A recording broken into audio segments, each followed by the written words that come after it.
how to make ingredients for baked Matar Paneer bread rolls. 1. Green peas, Matar, blanched ½ cup. 2.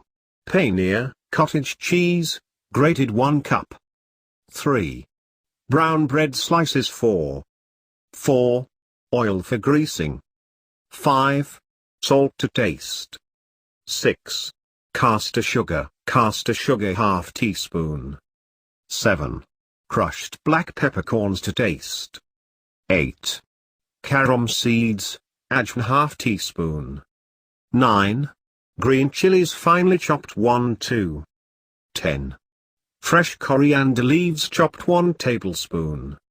11. Cheddar cheese grated 1 tablespoon. 12. Fresh cream ½ tablespoon. Method. Step 1.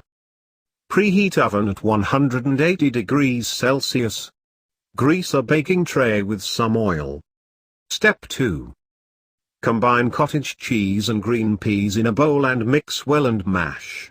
Add salt, castor sugar, crushed peppercorns, carom seeds, green chilies, chopped coriander and cheese and mix well.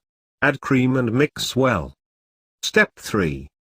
Soak bread slices in milk, squeeze the excess and flatten them with a rolling pin. Spread a portion of the prepared cottage cheese mixture on it and roll tightly. Step 4. Place them on the greased baking tray, put the tray in the preheated oven and bake for 10–15 minutes. Step 5. Remove from heat, cut into halves diagonally and serve hot with tomato ketchup,